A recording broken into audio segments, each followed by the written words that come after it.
Hello dear students, class 9th mathematics chapter 2 बहुपद जिसको polynomial कहते हैं। मैं आज उस चैप्टर को लेकर हाजिर हूँ। आज मैं सबसे पहले इस चैप्टर का इंट्रोडक्शन दूंगा और इंट्रोडक्शन समझना बहुत ज़्यादा ज़रूरी है। जो बच्चे इस इंट्रोडक्शन को समझेंगे उसको चैप्टर समझने में बहुत ही सुविधा हो पाएगा और चैप्टर का मैथ्स बनाने में बहुत अधिक आपको हेल्प मिलेगा। इसलिए इस इंट्रोडक्शन चैप्टर को बहुत ध्यान से इंट्रोडक्शन को बहुत ध्यान से सुनेंगे, समझेंगे, इसको कॉपी भी कर लेंगे जैसे आपको मैथ बनाने में सुविधा हो सकेगा।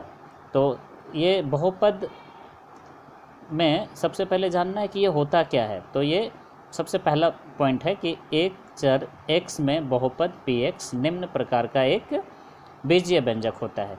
इसको देखिए, px equal to a n x to the power n plus a n minus one x to the power n minus one plus a n minus two x to the power n minus two plus dot dot dot dot plus x two x का power two a two x का power two plus a one x का power one, नहीं भी लिखेंगे one तो चलेगा, x हो जाएगा, प्लस a जीरो एक्स का पावर जीरो, ये एक्स का पावर जीरो नहीं भी लिखेंगे तो जाएगा। जहाँ पर आपको ये जानना है कि ये क्या है, a0 a1 a2 dot dot dot an अचर है, ये कांस्टेंट है, अर्थात an not equal to zero होगा। ये अचर मान है, ये जीरो कभी नहीं हो सकता है। दूसरा है कि इसी चीज़ को आप क्या कह सकते हैं, a0 a1 a2 dot dot dot an, ये क्रमशः x0 x1 यानी x का पावर 0 x का पावर 1 या x का power 2 dot dot dot x का पावर n के गुणांक है। गुणांक को आप कोएफिशिएंट कह सकते हैं,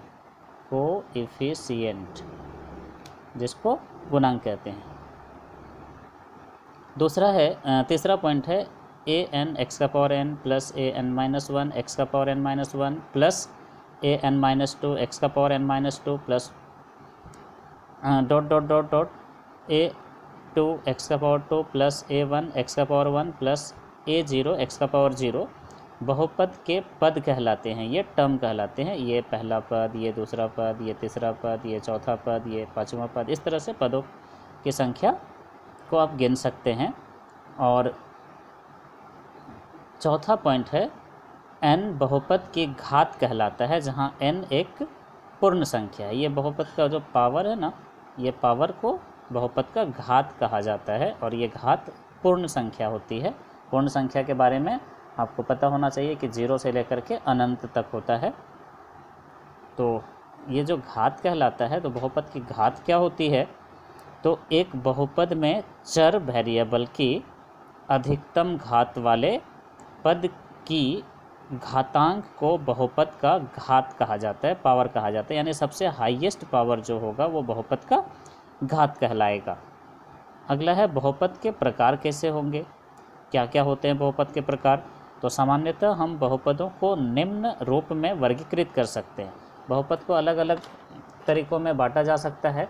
तो सबसे पहला यहाँ पर आप देखेंगे घात के आधार पर। तो घात के आधार पर जब घात एक होता है तो उसको रैखिक बहुपद कहते हैं।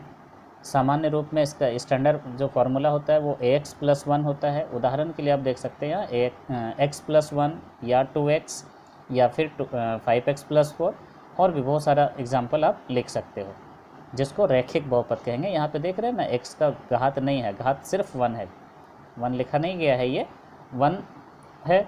दूसरा में जाते हैं b नंबर में, जब घात 2 होता है तो उसको द्विघातीय बहुपद या फिर क्वाड्रेटिक इक्वेशन कहते हैं। इसको रैखिक बहुपद को लीनियर इक्वेशन, द्विघातीय बहुपद को क्वाड्रेटिक इक्वेशन कहेंगे। इसका स्टैंडर्ड फार्मूला होता है ax² plus bx plus c। उदाहरण के लिए 4x² प्लस 5x प्लस 2/3 या फिर 3x² plus 2x plus 1 etcetera, और भी बहुत सारा हो सकता है। इसमें देख सकते हैं ये जो बहुपद है इसमें सबसे ज़्यादा जो पावर है वो 2 है, इसलिए द्विघात बहुपद हो गया। ये भी बहुपद आप देख सकते हैं, इसमें भी सबसे हाईएस्ट पावर जो है वो 2 है, इसलिए ये द्विघातीय बहुपद हो गया। अगला है त्रिघातीय। तो त्रिघातीय बहुपद जिसको क्यूबिक पॉलिनोमियल कहेंगे, क्यूबिक। इसका स्टैंडर्ड इक्वेशन होता है ax का power 3 plus bx² plus cx plus d। इसका उदाहरण के लिए x का power 3 minus 3x² plus 4, 5x का पावर 3 प्लस 6 एट्सेट्रा। यहाँ पे देखिए हाईएस्ट पावर 3 है, यहाँ हाईएस्ट पावर 3 है, तो ये आपका हो जाएगा त्रिघातीय बहुपद। फिर है पावर 4 जिसको द्विवर्ग बाई क्वाड्रेटिक इक्वेशन कहते हैं। द्विवर्ग को बाई क्वाड्रेटिक इक्वेशन कहेंगे, जिसका सामान्य रूप से आप फॉर्मूला या सूत्र के रूप में इसको जानेंगे तो ax का पावर 4 प्लस bx का power 3 plus cx square plus dx plus e। यहाँ पे देख रहे x का पावर 4 माइनस 16, एक इक्वेशन हो गया। यहाँ पे हाईएस्ट पावर 4 है, 2x का पावर 4 प्लस 6x का पावर 3 प्लस 2। यहाँ पर भी हाईएस्ट पावर 4 है। आपसे पूछा जाए इस बहुपद का घात कितना है तो आप कह देंगे 4 है, 4 है, इसलिए इसको द्विवर्ग बहुपद के नाम से जाना जाएगा। अगला है एक नोट याद रखना कि अगर घात 4 के बाद 5 हो, 6 हो, 7 हो तो क्या होगा, जब घात 5 और उससे अधिक घात वाले बहुपद आपके लिए आते हैं तो उसके लिए कोई विशेष नाम नहीं होता है, बस उसको 5 घात वाले बहुपद, 6 घात वाले बहुपद कह सकते हैं। ये था पहला घात के आधार पर। दूसरा है पदों के आधार पर। तो जहाँ पे एक पद होगा उसको एक पदी बहुपद कहेंगे, जैसे 5 हो गया या 3x हो गया या 1/3y हो गया। ये देखिए एक पद, ये एक पद, ये एक पद। फिर है द्विपदी, ये दोनों को देखिए √3 प्लस 6x या x माइनस 5y या x² प्लस 2। यहाँ पे घात नहीं देखना, सिर्फ पदों की संख्या देखना। ये पद 2 है तो द्विपदी, ये पदों की संख्या 2 है तो द्विपदी। अगला है त्रिपदी, यानी 3 जब पदों की संख्या होगी तो उसको त्रिपदी कहेंगे। √2x² प्लस 4x प्लस 2 या 5x का power 4 plus 2y plus 6 etc। यहाँ पर पदों की संख्या गिन सकते हैं, 1 2 3 तो त्रिपदी हो गया, 1 2 3 तो भी त्रिपदी हो गया। इसमें भी आपको याद रखना है कि 4 या उससे अधिक पद वाले बहुपदों के लिए कोई विशेष नाम नहीं होता है। इसको सामान्य रूप से क्या कह सकते हैं, बहुपद कह सकते हैं। सामान्य रूप से इसको केवल बहुपद के नाम से जानते हैं, यानी पदों की संख्या 3 तक में नाम है। पहला है 1 के लिए एक पदी, 2 के लिए द्विपदी, 3 पद के लिए त्रिपदी। इसका 2 अभी आप देखें, पहला था घात के आधार पर, दूसरा पदों के आधार पर, और तीसरा है शून्य घात वाला बहुपद या शून्येतर बहुपद। शून्य घात तो शून्येतर मतलब शून्य को छोड़कर, शून्येतर संख्या दैट मीन्स अचर को शून्य घात वाला बहुपद या शून्येतर अचर बहुपद कहते हैं।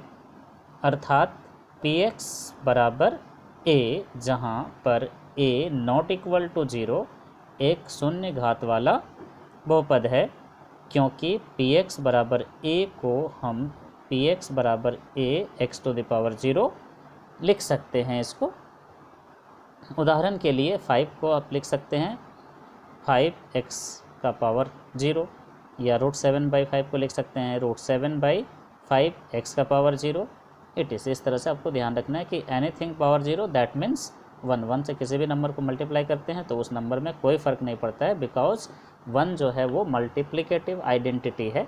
तो उसके आधार पर इसको शून्य घात वाला बहुपद या शून्येतर अचर बहुपद बनाया गया है। चौथा इसका है शून्य बहुपद। तो शून्य बहुपद किसको कहेंगे, एक बहुपद जिसके सभी गुणांक शून्य हो, शून्य बहुपद कहलाता है। अर्थात px इक्वल टू क्या होना चाहिए, 0 हो जाएगा, तो इसको शून्य बहुपद कहेंगे। और शून्य बहुपद की जो घात होती है वो परिभाषित नहीं होते, यानी शून्य का पावर अगर कुछ डाल दीजिए तो कोई फ़र्क उसमें पड़ता नहीं है, क्योंकि इसका कोई अभी तक डेफिनेशन क्लियर नहीं है, इसलिए इसको अपरिभाषित कह सकते हैं। अब अगला टॉपिक 4 नंबर में आपको देखना है कि किसी बहुपद px के लिए यदि pa इक्वल टू 0 हो, जहाँ a वास्तविक संख्या है, तो हम कह सकते हैं कि a बहुपद का शून्यक है। 5वां पॉइंट, यदि px 1 या 1 से अधिक घात का बहुपद हो तथा px को एक रैखिक बहुपद x माइनस a से भाग किया जाए तो शेषफल pa होगा इसे शेषफल प्रमेय कहते हैं। बहुत बार आपको आएगा कि शेषफल प्रमेय से आप शेषफल ज्ञात कीजिए, तो यहाँ पर आपको ये फार्मूला यूज़ करना पड़ेगा कि x माइनस ए जिससे भाग देते हैं वो इक्वल टू 0 हो जाता है। तो वहाँ से पी ए आपको निकालना होता है, पी ए का जो वैल्यू निकलेगा वही हो जाएगा शेषफल, जिसको शेषफल प्रमेय के नाम से जानते हैं। 6 नंबर है, यदि पी एक्स एक बहुपद है जिसकी घात 1 या 1 से अधिक है तथा ए एक वास्तविक संख्या हो, तो क्या होती है? तो इस कंडीशन में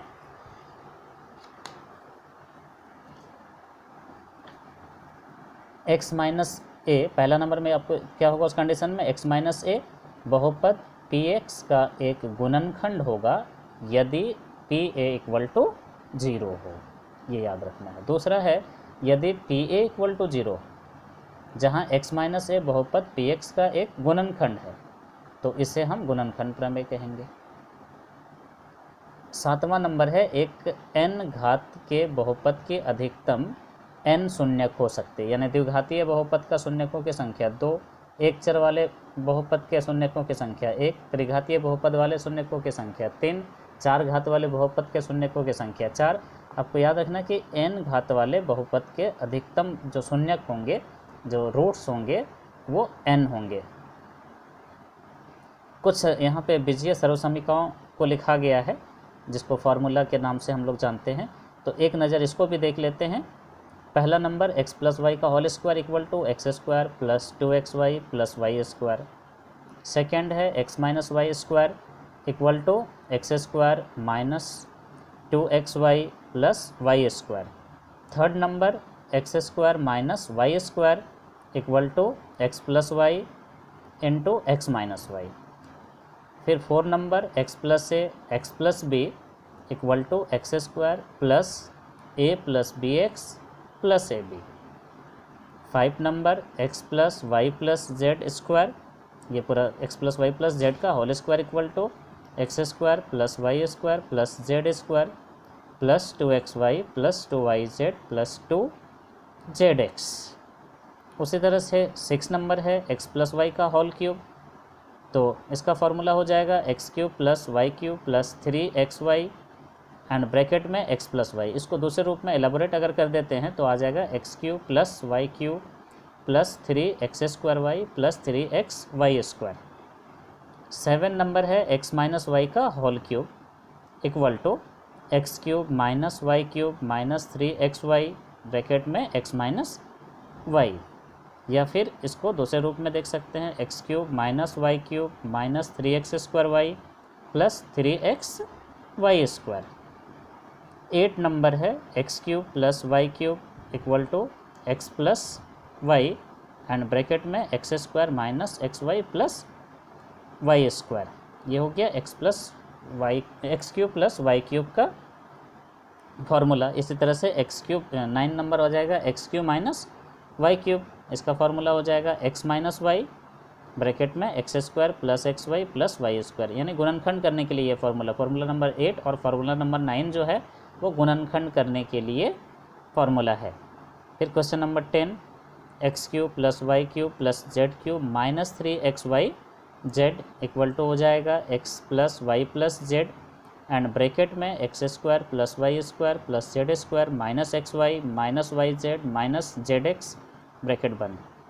इसको थोड़ा सा और एक दूसरे रूप में अगर देखना चाहते हैं तो हाफ कॉमन ले लेते हैं, 1/2 कॉमन ले लिए और ब्रैकेट में x plus y plus z and bracket में ये आ जाएगा कर्ली ब्रैकेट के अंदर में स्मॉल ब्रैकेट रहेगा एक्स माइनस वाई का whole square plus y minus z का whole square plus z minus x का होल स्क्वायर, और ये ब्रैकेट बंद करके फिर कर्ली ब्रैकेट बंद कर देंगे। तो ये 2 फार्मूला इसका भी है। 11 नंबर, यदि x plus y plus z equal to 0 हो तो x cube plus y cube plus z cube equal to 3xy z हो जाएगा। तो ये चैप्टर 2 के लिए कुछ इम्पोर्टेंट बातें थी जिसको आपको याद रखना है, और याद रखेंगे तो चैप्टर बनाने में सुविधा होगी। इसको आज हम यहीं पर रोकते हैं, अगला क्लास जब होगा तो वहाँ पर हम चैप्टर में एंट्री कर लेंगे। धन्यवाद।